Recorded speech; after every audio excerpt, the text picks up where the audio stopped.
사도신경으로 우리의 신앙을 하나님께 고백하겠습니다. 나는 전능하신 아버지 하나님 천지의 창조주를 믿습니다. 나는 그의 유일하신 아들 우리 주 예수 그리스도를 믿습니다. 그는 성령으로 잉태되어 동정녀 마리아에게서 나시고 본디오 빌라도에게 고난을 받아 십자가에 못 박혀 죽으시고 장사된 지 사흘 만에 죽은 자 가운데서 다시 살아나셨으며 하늘에 오르시어 전능하신 아버지 하나님 우편에 앉아 계시다가 거기로부터 살아있는 자와 죽은 자를 심판하러 오십니다. 나는 성령을 믿으며 거룩한 공교회와 성도의 교제와 죄를 용서받는 것과 몸의 부활과 영생을 믿습니다. 아멘. 찬송가 312장 너 하나님께 이끌리어. 찬송가 312장 너 하나님께 이끌리어. 하나님께 찬양 올려 드리겠습니다.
하나님의 말씀은 민수기 23장 13절에서 26절까지 말씀입니다. 오늘 우리에게 주시는 하나님의 말씀은 민수기 23장 13절에서 26절까지 말씀입니다. 저와 여러분이 한 절씩 교독하고 마지막 26절은 함께 읽도록 하겠습니다.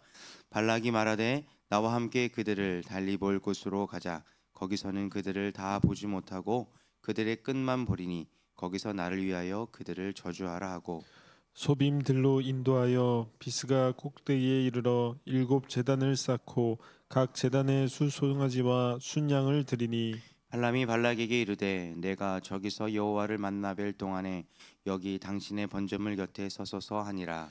여호와께서 발람에게 임하사 그의 입에 말씀을 주시며 이르시되 발락에게로 돌아가서 이렇게 말할지니라.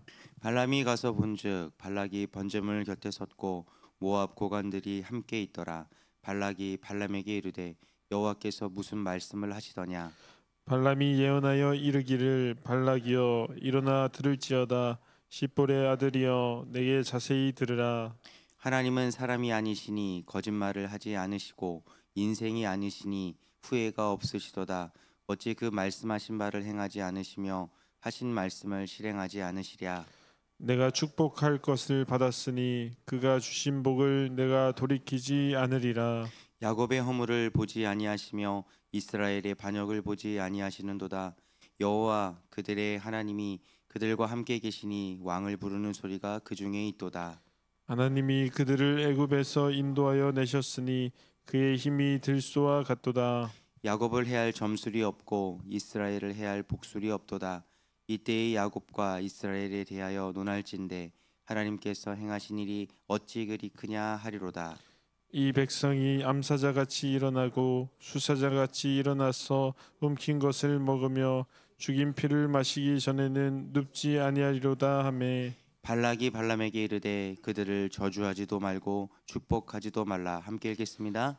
발람이 발락에게 대답하여 이르되 이르되 내가 당신에게 말하여 이르기를 여호와께서 말씀하신 것은 내가 그대로 하지 않을 수 없다고 하지 아니하더이까. 아멘. 기도하겠습니다. 좋으신 아버지 하나님, 은혜를 감사합니다. 지난 간밤에도 저희들을 주님 품 안에서 편히 쉬게 해주시고 또 이 새벽에도 저희들을 주 앞에 불러주심을 감사합니다. 물을 떠난 고기가 살 수 없음과 같이 저희가 주의 은혜가 없이는 한순간도 살 수 없음을 고백합니다. 이 새벽에도 주님을 사모하오니 말씀과 기도 가운데 저희들을 만나주시며 주의 성령으로 충만케 하여 주옵소서. 기도의 영을 부어주시고 마땅히 간구할 것들로 기도할 수 있게 하여 주옵소서. 주님께 감사의 예물과 또 1,000번째 예물 그리고 11조 구역 예물을 드립니다.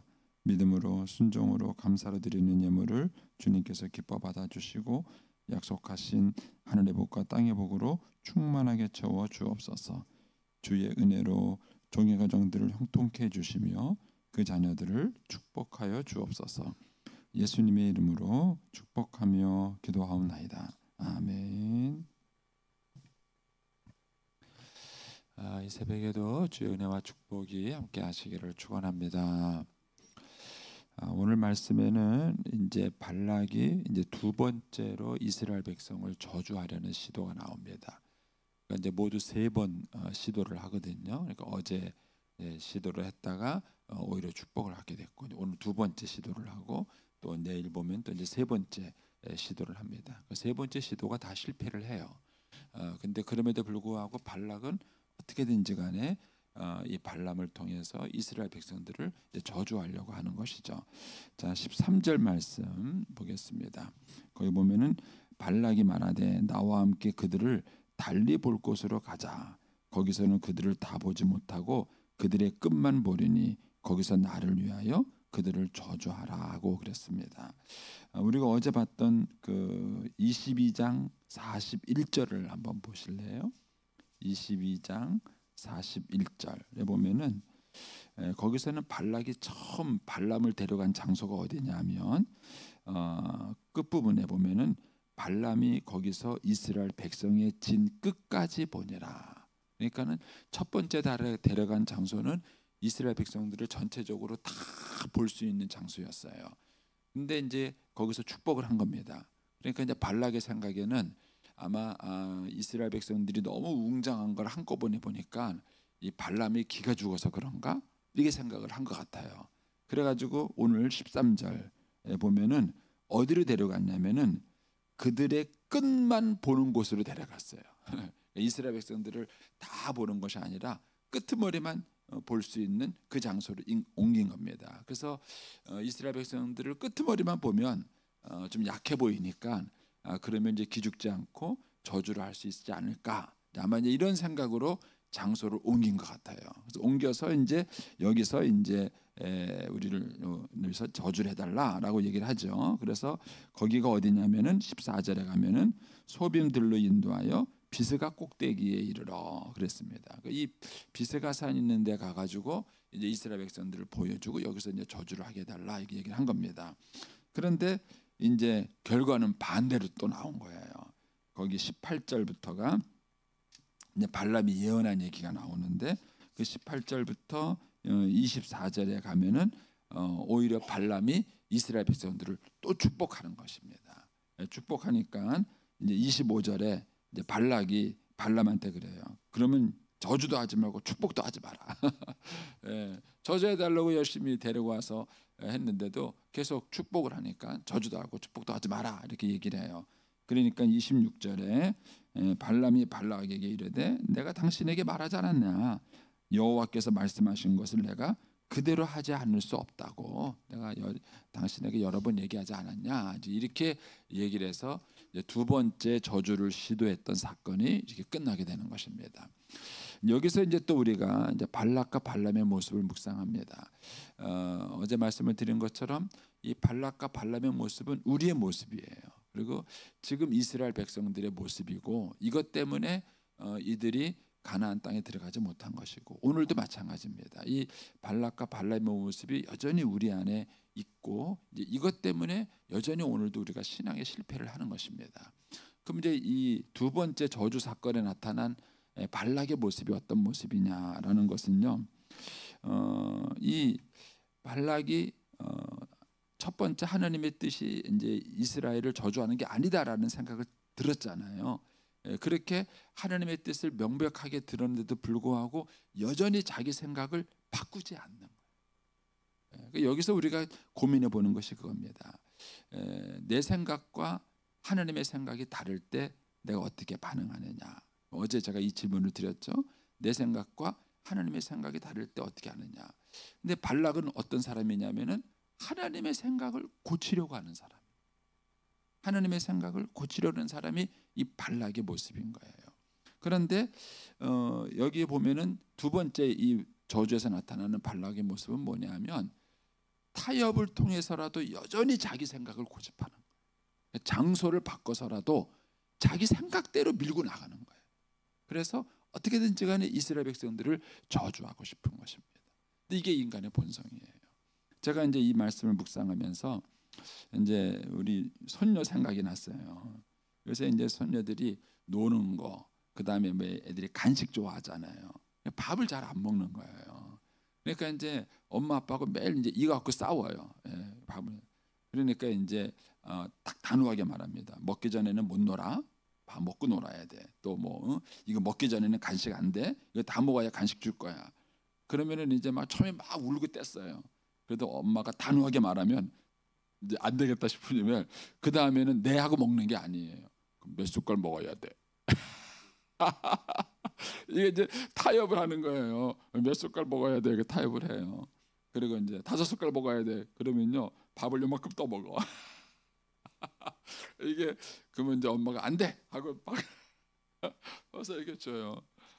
그러면 이제 그걸 입에 넣고 안 씹어요. 안 씹어요. 막 그러면서 뭐 간식하고 같이 먹으면 안 돼. 그러면서 끝까지 그 엄마하고 자꾸 이제 줄달리기를 하는 거예요. 그 모습을 가만히 보면서 그런 생각이 드는 거예요. 그게 우리 인간의 모습이에요. 하나님의 뜻을 우리가 모르는 게 아니에요. 우리는 하나님의 뜻을 알아요. 그리고 하나님이 내게 뭘 원하는 건지도 알아요. 그런데 처음에는 반항해요. 처음에는 이제 내 고집대로 반응해요. 그러다가 이제 하나님께 딱 부딪혀서 어려움을 겪고 나면 그럼 바꿔야 될 거 아니에요. 그 다음에 바꾸는 게 아니라 타협해요. 하나님 이렇게 하면, 하나님 이렇게 하면 안 돼. 하나님 이렇게 하면 안 돼. 여러분 그것이 우리가 하나님 말씀을 붙들고 살아갈 때 우리의 모습이에요. 결국 우리가 인생에서 왜 고생을 하느냐. 하나님 앞에서 빨리 우리의 생각을 내려놓고 고집을 꺾으면 고생을 덜 해요. 그런데 우리는 끝까지 자기 생각을 안 내려놓는 거예요. 그래서 하나님과 자꾸 타협하려고 그러고 안 되면 이렇게 해보려고 그러고 저렇게 해보려고 그러고 자꾸 다른 방법을 시도해서라도 결국은 자기 생각대로 하고 싶은 거예요. 근데 이 싸움이 우리의 인생을 그렇게 길고 지루하게 우리의 인생을 끌어가는 것입니다. 한번 여러분들도 여러분의 인생의 뒤를 한번 돌아보세요. 무엇 때문에 내 인생이 힘들었는가? 무엇 때문에 내 인생이 이렇게 어려웠는가? 결국은 내 고집이에요. 내 고집을 꺾고 내려놓고 이렇게 하면 좋은데 그게 안 되는 거예요. 저희 어머님은 저를 의사 만드는 게 꿈이고 우리 누나는 약사를 만드는 게 꿈이었어요. 근데 저희 누님은 미술의 소질이 있었고 저는 뭐 이렇게 부름받았지만 어쨌든 그랬고 저희 누나가 숙명여대 약대를 갔어요. 갔는데 공부를 못하는 거예요. 적성이 안 맞는 거예요. 결국은 나왔다는 거 아닙니까? 우리 어머니 얼마나 속썩겠어요. 결국은 재수해가지고 다시 비대를 간 거예요. 그것도 삼수해가지고 삼수해가지고. 그러면 처음부터 그 아이의 재능을 알고 이렇게 키웠으면 세월을 낭비하지 않는 거예요. 세월을 낭비하지 않는 건데 끝까지 자기 고집, 자기 생각 이거를 계속 밀고 나가는 거예요. 그래서 사실 우리 인생에 있어서 많은 어려움이 있는 이유가 뭐냐면은 하나님의 뜻을 알면서도 그 자기 생각을 잘 내려놓지 못하는 것입니다. 그래서 이 발락처럼 자꾸 뭔가 이 타협을 통해서라도 뭔가 자기 생각을 끝까지 고집을 하려고 하는 것입니다. 이 모습이 지금 이스라엘 백성들의 모습이고 우리의 모습이에요. 그래서 하나님이 여호수아에게 말씀을 주실 때 그런 얘기를 해요. 이 율법책을 내 입에서 떠나지 말게 하며, 그러면서 그 다음에 뭐라 그러셨냐면은 그 율법을 다 지켜 행하는데 우로나 좌로나 치우치지 마라. 말씀하신 그대로예요.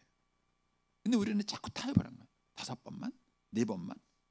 밥도 먹으면서 간식 같이 먹으면 안 돼? 막 이러면서 계속 엄마랑 타협을 해요. 계속 엄마랑 씨름을 합니다. 그러니까 그런 모습이 우리 안에 있다는 것을 지금 하나님이 이 발락을 통해서 우리에게 지적을 해주는 것입니다. 두 번째로 이제 이 발락의 모습에서 깨닫게 되는 것은 뭐냐면요, 14절 거기 가서 보시면 발람이 소빔들로 인도하여 비스가산 꼭대기 이르러 7 제단을 쌓고 각 제단에서 수송아지와 순양을 드리니라, 이런 말을 해요. 이 발락은 그 하나님을 어떻게 생각했느냐면요, 자기가 하나님께 제물을 드려서 하나님을 조종 통제할 수 있는 분으로 생각한 거예요. 가장 재미있는 게 뭐냐면 그 알라딘의 요술 램프의 진이 알지요. 하나님을 지니처럼 생각하는 거예요. 그래서 지니가 나타나서 주인님 내가 뭘 해드릴까요? 이러면은 뭘 해라, 이렇게 해서 자기가 시키는 대로 지니가 움직이기를 바라는 거예요. 여러분, 이것이 기독교의 신관과 비기독교의 신관의 큰 차이예요. 무속신앙이 뭐예요? 비나이다 비나이다 비나이다. 내가 열심히 지성을 드리는 거예요. 그래서 그 지성을 들여서 그 신이 내 소원을 이루는 거예요. 결국은 그것은 신을 내 뜻대로 하겠다는 거예요. 저는 저희 어머님 따라 탑돌이 많이 해봤어요. 어릴 때 아무것도 모르고 엄마 따라 막 종도 돌고 탑도 해보고, 우리 어머니 따라 절에 가서 밥도 맛있게 먹고 어렸을 때 많이 하는데, 그런데 이제 그런 모든 신관들의 그 특징은 뭐냐면 내가 하나님께 복종하는 개념이 아니에요. 복종하는 개념이 아니라 내 뜻대로 하나님을 움직이는 거예요. 조종하고 통제하는 거예요. 근데 이런 신관을 기독교인들도 가지고 있어요. 그래서 금식 기도하면, 철야 기도하면, 상 기도하면 그러면 하나님을 내 뜻대로 움직일 수 있다고 생각하는 거예요. 제가 여기서 참 많은 걸 깨달았어요. 교회에서 뭐 오해 없이 들으세요. 제가 목회를 해보니까는요, 기도 세게 하는 분일수록 고집이 세세요. 잘 목사 말도 잘 안 들어요. 그리고 기도 세게 하는 분일수록요, 어디 가서 잘 어울리질 못해. 왜 못 어울리냐면요, 내 소리만 하는 거예요. 내 소리만. 상대방 얘기도 듣고 내 얘기도 듣고 뭔가 이렇게 서로 왔다가 주거니 받거니 이렇게 해야 대화가 되는데, 그게 아니라 계속 내 얘기만 하는 거예요. 내 주장만 펼치는 거예요. 그러니까 사람들이 그 사람을 자꾸 회피해요. 그래서 기도를 많이 하는 사람이 영향력이 많아야 될 텐데 오히려 영향력이 없어요. 왜 그런 현상이 생기는가? 그게 신관의 잘못인 거예요. 하나님을 진이처럼 생각하는 거예요. 내가 기도 열심히 하면, 내가 금식하고 기도하면, 오해하지 마세요. 금식 기도나 이런 기도 열심히 하는 게 틀렸다는 게 아니에요. 그게 틀렸다는 게 아니라 신관에 문제가 있는 거예요. 그러니까 하나님을 어떤 분으로 생각하느냐, 그 하나님을 내가 지성을 드리고 정성을 드리면 내 뜻대로 하나님을 조종 통제할 수 있다는 거예요. 그래서 어떤 분이 그 말을 하는데 내가 맞다, 제가 웃으면서 제가 맞다 그랬어요. 뭐냐면은 예수님이 그랬잖아요. 누구든지 믿음이 있으면 이 산을 명하여 저 바다에 던져지라 할 것이어도 그대로 될 것이요. 근데 그대로 된 적 있으세요? 한 번도 없잖아요. 저는 이게 신앙생활하면서 궁금했어요. 왜 안 되지? 내가 믿음이 없나? 근데 어떤 신학자가 쓴 글을 보고 제가 막 웃었어요. 그분이 그게 안 되는 이유가 있다 그래요. 저는 이제 부서산 보고 마음에 안 들어갖고 저쪽 귀암으로 가라 그랬어요. 근데 우리 조창호 자매님 또 그거 보고 마음에 안 들어갖고 저 부소산을 저쪽 금성산으로 가라 그랬어요. 그럼 어떻게 될까요? 아마 이 지구상이 엉망진창이 될 거예요. 막 산이 움직였다, 저리 갔다 막 그러면 여러분 어떻게 생각해봐요. 그래서 하나님이 안 내주시는 걸로. 그리고 인간의 고집과 아집이라는 것이 무서운 거예요. 그래서 좀 저는 꺾지 않습니다. 그래서 깨달은 게 있어요. 진짜 은혜 받은 사람의 특징은 뭐냐? 그거는 자기를 내려놓을 줄 아는 사람. 그래서 예수님께서 기도하실 때 아버지여 내 뜻대로 마옵시고 아버지의 뜻대로 하옵소서 이렇게 기도한 거예요. 진짜 기도는 뭐냐? 하나님 앞에 나를 내려놓는 거예요. 내 고집과 생각을 내려놓는 거예요. 그래서 진짜 은혜 받은 사람은 유연성이 있어요. 대화를 해보면 대화가 통해요. 그런데 유연성이 없는 사람은 내 생각, 내 방법, 내 방식 이것만 고집해요. 전혀 융통성이. 근데 그게 하나님의 뜻으로 이렇게 무장을 해버리면요, 아무도 그를 설득 못합니다. 왜요? 하나님의 뜻인데, 내가 말하고 내가 생각하는 게 하나님의 뜻인데 이렇게 논리를 무장을 해버리면은요, 그 사람하고 대화가 되질 않아요. 근데 이 발락이 지금 그 생각을 가지고 있는 거예요. 이 발락이 가지고 있는 신과는 하나님을 지니처럼 부리는 거예요. 지니처럼 이렇게 해라 저렇게 하라. 그러면 하나님이 네 하고 이렇게 움직여 주기를 바라는 거예요. 그런데 하나님은 그런 하나님이 아니신 거예요. 그래서 19절로 가보십시오. 19절에서 이제 이 발람이 이제 이렇게 얘기하죠. 하나님은 어떤 분이냐? 하나님은 사람이 아니니까 거짓말하지 않으세요.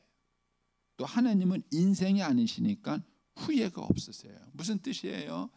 아버지는 가끔 거짓말해요. 애들한테 자전거 사줄게, 뭐 해줄게 이렇게 말을 해놓고 안 지켜요.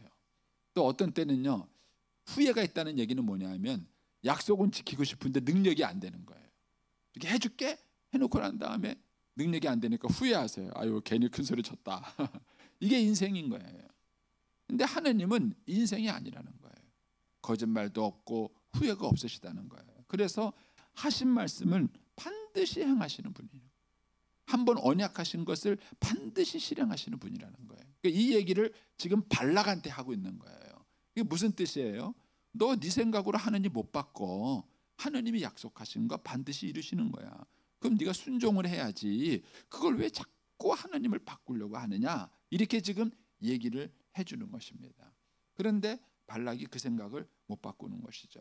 그래서 그 앞에 있는 18절 말씀에 보면 저는 이제 이 말씀이 은혜가 됐어요.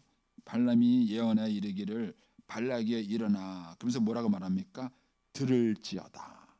두 번째는 십볼의 아들이여 내게 자세히 들을지어다. 들을지어다. 그래서 우리가 아이들을 이렇게 교육시킬 때 듣는 훈련을 시키세요. 듣는 훈련. 우리는 자기 주장, 자기 얘기, 자기 고집을 펼치도록 우리 교육이 그렇게 돼 있어요. 너 어디 가서 기죽지 마. 네 주장을 잘 주장해. 이렇게 우리는 교육을 시켜요. 그러니까 들을 줄 몰라요. 듣지 못하니까 자기 방식만 생각하는 거예요. 그런데 이제 발람은 그렇게 말하는 거예요. 내가 지금부터 하나님의 뜻 얘기할 테니까 귀를 기울여 들어. 자세히 들어. 이렇게 말하는 거예요. 여러분 큐티 훈련이 듣는 훈련이에요. 저는 우리 선배들한테 부르짖는 훈련만 받았어요. 부르짖는 훈련만. 그래서 기도 열심히 했습니다. 그게 틀렸다는 거 아니에요. 오해는 하지 마세요. 기도 열심히 배웠습니다. 그 덕분에 기도 열심히 배웠고 또 은혜도 많이 받고 그렇게 했어요. 그런데 아쉬웠던 게 뭐냐면 하나님 말씀을 듣는 훈련을 못한 거예요. 그래서 제가 청소년기 때 우리 어머니하고 죽어라고 싸웠습니다. 우리 어머님 얘기를 못 들은 거예요. 우리 어머니 왜 나한테 그렇게 얘기를 하시는지, 교회 가는 걸 왜 이렇게 반대하셨는지, 그렇게 말씀하셨던 엄마의 마음이 무슨 뜻이었는지, 아마 그걸 제가 헤아렸다면은 아마 사춘기 때 조금 더 엄마하고 다른 방식으로 싸웠을지 몰라요. 근데 이제 나이가 들어보니까는 뒤늦게 들어서야 이제 엄마 소리를 들은 거죠. 우리 어머님이 그런 마음이셨겠구나 하고 듣는 것입니다. 그래서 사실은 들을 기가 없다는 게 굉장히 무서운 것입니다. 그래서 우리 아이들에게 어렸을 때부터 듣는 훈련을 시키셔야 돼요. 듣는 훈련. 그래서 들을 줄 알아야 상대방을 이해할 줄 알고, 상대방을 이해할 줄 알아야 바르게 반응하고 대하는 것입니다. 우리가 하나님 앞에서도 기도가 부르짖는 거라면 이 묵상, 큐티는 듣는 훈련이에요. 하나님 오늘도 내게 말씀해 주세요. 내게 뭐라고 말씀하십니까? 내가 어떻게 하기를 원하십니까? 하면서 주님의 음성에 귀를 기울일 수 있는 훈련도 필요하다는 것입니다. 그래서 이 발락에서 오늘 보는 모습, 너무 내 고집, 내 생각을 사로잡힌 나머지 하느님까지도 내 뜻대로 조종 통제하려는 그런 마음이 내게는 없는가? 내 방식대로 하나님을 움직이려고 하진 않는가 하는 것들을 한번 이 아침에 묵상해 보시고, 오늘 한 날도 주님과 더불어 동행하는 한 날이 되시기를 축복합니다. 기도하겠습니다.